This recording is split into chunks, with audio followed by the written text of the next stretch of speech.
और हमारे साथ श्रीनगर से हमारे सीनियर एडिटर उमा शंकर सिंह जुड़ रहे हैं। उमा, आप लगातार कांग्रेस को कवर करते रहे हैं। भारत जोड़ो यात्रा कांग्रेस को भी उम्मीदें हैं और लोगों ने भी कहा कि इस पार्टी के लिए मील का पत्थर साबित होगी। इस दौरान राहुल गांधी ने बार बार कहा कि वो देश में नफरत के खिलाफ मोहब्बत की दुकान खोलना चाहते हैं।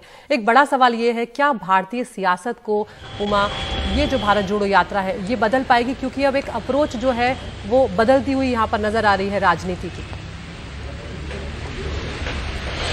जी देखिए, राजनीति के अप्रोच को बदलने की जहां तक बात है, राहुल गांधी ने कल ही कहा था कि जो राजनीति का जो डिस्कोर्स है या जो राजनीतिक संवाद है वो डायरेक्ट नहीं हो रहा है और वो प्रेस कॉन्फ्रेंसेस या ऐसे माध्यम से हो रहा है जो एक तरह से एक तरफा संवाद की बात है, और इसलिए उन्होंने सड़क पर उतरना मुनासिब समझा। अब जबकि 4000 किलोमीटर लंबी यात्रा की समाप्ति वो कर चुके हैं, औपचारिक तौर पर ये समाप्त हो चुकी है, तो अब कांग्रेस के पास दो बात है विचारने को। एक तो अगली रणनीति उसकी क्या हो, और दूसरा जो उन्होंने कांग्रेस पार्टी के नेताओं ने अभी तक किया है, राहुल गांधी ने जो किया है उसका पार्टी को क्या फायदा होगा। ये मोहब्बत इनका एक बहुत ही बढ़िया लाइन है कि इन्होंने कहा है कि नफरत के बाजार में मोहब्बत की दुकान वो लगाने आए हैं। बड़ी बात यह है कि समाज में अगर बंटवारे की बात है तो क्या उस खाई को वो पाट पाए हैं जो इनके मुताबिक वो खाई हो गई थी। और दूसरी बात यह है कि अगर ये राजनीतिक यात्रा इसको नहीं कहते तो आखिरकार कांग्रेस पार्टी को ताकत के तौर पे जन समर्थन कहां से मिलेगा। इन्होंने महंगाई के मुद्दे उठाए, बेरोजगारी के मुद्दे उठाए, तमाम वो मुद्दे उठाए जो उनको लगता है कि जनता से जुड़ा हुआ है, जनता का सरोकार उससे जुड़ा हुआ है। लेकिन अब जब आने वाले समय में राज्यों के चुनाव होंगे तो इस यात्रा का क्या असर रहा जनमानस पर। लोगों ने बड़ी तादाद में लोग इनसे आकर जुड़े, पैदल भी चले किलोमीटर, कई किलोमीटर तक। तो अब सबका दारोमदार इस बात से नजर आएगा कि क्या आखिरकार जो कांग्रेस पार्टी अपनी जमीन को तलाशती हुई इस यात्रा को उसने शुरू की थी, क्या वो जमीन से अपने आप को कनेक्ट कर पाई है। दूसरी अहम बात यह है कि क्या कार्यकर्ताओं को के अंदर जो मनोबल बना है और जो जोश बना है उसको कैरी फॉरवर्ड कैसे किया जाए। राहुल गांधी से कल इस बाबत भी सवाल पूछा गया। उन्होंने कहा कि कई आइडियाज उनके पास हैं, अभी फिलहाल वो कोई एक बात नहीं कर रहे, और क्योंकि यात्रा लंबी थी, अभी समाप्त हुई है तो इसमें थोड़ा सा आराम की भी जरूरत है इसके बाद, क्योंकि हजारों किलोमीटर चले हैं लोग, जो भारतीय यात्री हों या खुद राहुल गांधी। तो अब देखना यह है कि एक तो कांग्रेस पार्टी क्या रणनीति आगे अपनाती है, और दूसरी एक अहम बात जो इस यात्रा के समापन समारोह के मौके पर देखने को मिली, क्योंकि 23 पार्टियों को निमंत्रण भेजा गया था, 12-13 पार्टियों के जो नेता हैं या उनके नुमाइंदे इसमें शामिल हुए, तो विपक्ष को जोड़ने के लिए, एकजुट करने के लिए और एक मजबूत फ्रंट बनाने के नाम पर कांग्रेस क्या कुछ करती है इस पर भी निगाह होगी। क्योंकि कांग्रेस को यह पता है कि कई जगहों पे वो अपने बूते अकेले नहीं लड़ सकती, क्षेत्रीय पार्टियां मजबूत हैं, उनको साथ लेने की जरूरत है। वहीं क्षेत्रीय पार्टियों की भी उस इलाके में अपना इंटरेस्ट है, अपना हित है, तो वो क्यों कर कांग्रेस के साथ आए। तो एक बड़ा सवाल है, और जैसा आगे राज्यों में 9 राज्यों में चुनाव है, अगले साल लोकसभा का चुनाव है, तो इन सब बातों पर कांग्रेस को एक रणनीति बनानी होगी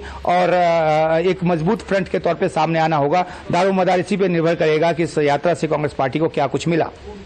बिल्कुल उमा, एक बार बार जो राहुल गांधी को लेकर कहा जाता रहा या उनके विपक्षी जो हैं वो उन पर हमेशा ये कटाक्ष करते रहे कि ये पार्ट टाइम पॉलिटिशियन है। कम से कम इस यात्रा ने उस छवि को राहुल गांधी की बदला है कि जो उनको पार्ट टाइम पॉलिटिशियन कहा जाता था, एक गंभीर नेता के रूप में वो स्थापित होते हुए नजर आए। लेकिन हम देख चुके हैं कि खुद कांग्रेस के भीतर बहुत सारी अंदरूनी कलह जो है वो नजर आई।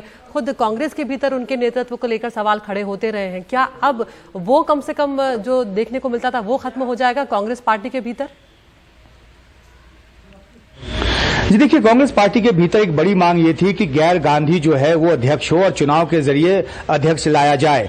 मल्लिकार्जुन खड़गे जो है कांग्रेस पार्टी के नए अध्यक्ष बन चुके हैं और कमान अपने हाथ में वो ले चुके हैं। हालांकि सवाल फिर भी उठ रहा है कि क्या तमाम फैसले वो ले रहे हैं या उनके बिना पे गांधी परिवार ले रहा है। दूसरी बात जिसकी तरफ आपने इशारा किया वो ये है, राजस्थान जैसा राज्य जहां पे अंदरूनी झगड़ा बहुत ही तेज है, और अभी वहां सचिन पायलट ने यात्रा भी निकाली और उन्होंने अपनी ताकत का प्रदर्शन भी किया। ये झगड़ा काफी पुराना है, और क्योंकि इसी साल राजस्थान में चुनाव है तो ऐसे में अगर कांग्रेस ने वहां के अंदरूनी झगड़े को खत्म नहीं किया तो वहां लेने को देने पड़ सकते हैं। जो एक मंसूबा कांग्रेस पाले बैठी है कि सरकार वहां पे रिपीट कर सकते हैं, उसको झटका लगेगा। तो अंदरूनी झगड़े की जो बानगी है कांग्रेस पार्टी में कई मौकों पर अलग अलग तौर पर देखने को मिलती है।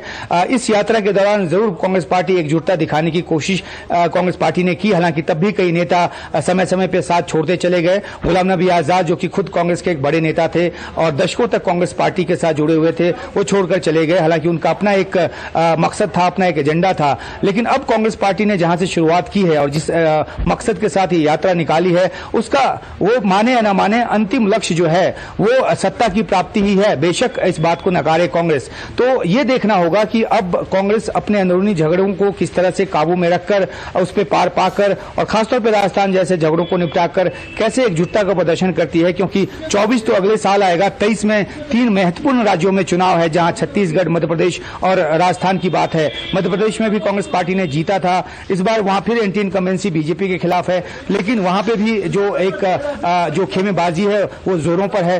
तो इन झगड़ों से निपटकर कांग्रेस कैसे आगे बढ़ती है, ये बड़ी चुनौती कांग्रेस के सामने बनी हुई है। बिल्कुल उमा, आपसे एक अंतिम सवाल मैं आपका परसेप्शन यहाँ पर जानना चाहती हूँ कि देश की सबसे पुरानी पार्टी है, बहुत कुछ देखा है और पिछले कुछ सालों में हमने देखा कि किस तरह से वो सत्ता से दूर होती चली गई, जनता से जो जुड़ाव था वो कम होता चला गया। क्या आपको लगता है कि ये वाकई में ये जो यात्रा रही ये इस पार्टी में जान फूंक पाएगी?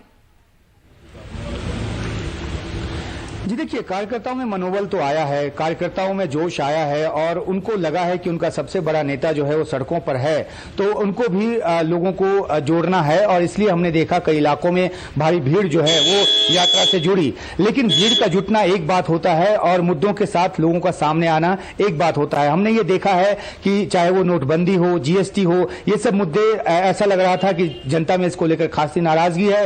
कांग्रेस ने इसको मुद्दा भी बनाया, लेकिन चाहे वो 2017 हो यूपी का चुनाव या फिर 2019 का लोकसभा चुनाव हो, कांग्रेस को उस पर कोई कामयाबी नहीं मिली, बल्कि बहुत बुरी तरह से कांग्रेस 2019 में भी हारी। तो मुद्दों पर लोगों को साथ लेने की कोशिश करना और लोगों का साथ आ पाना, ये कई सारे फैक्टर पे डिपेंड करता है। और साथ सबसे बड़ी बात यह है कि संगठनात्मक मजबूती की जहां तक बात है, तो अब जब कांग्रेस पार्टी को नया पूर्णकालिक अध्यक्ष मिल गया है, किस तरह से कांग्रेस पार्टी जो है वो अपने आप को करवट लेती है। जो एक शिविर है वो होना है, महाधिवेशन जो है वो होना है रायपुर में इसी महीने फरवरी में 16-17 फरवरी को, तो उसमें कांग्रेस किस तरह के फैसले लेती है, क्या युवाओं को लेकर सामने आती है, युवाओं को जिम्मेदारी सौंपती है। जैसा कि उदयपुर चिंतन शिविर में फैसला किया गया था कि 50 साल से कम उम्र के लोगों को 50% जो पार्टी का जो पद है वो दिया जाएगा। तो आगे आने वाले समय में कांग्रेस के पास फैसले लेने का वक्त है और किस तरह के फैसले लेकर सामने आती है उससे तय होगा कि इस यात्रा से जो मोमेंटम पैदा हुआ है उसका कोई फायदा कांग्रेस को होता है या नहीं।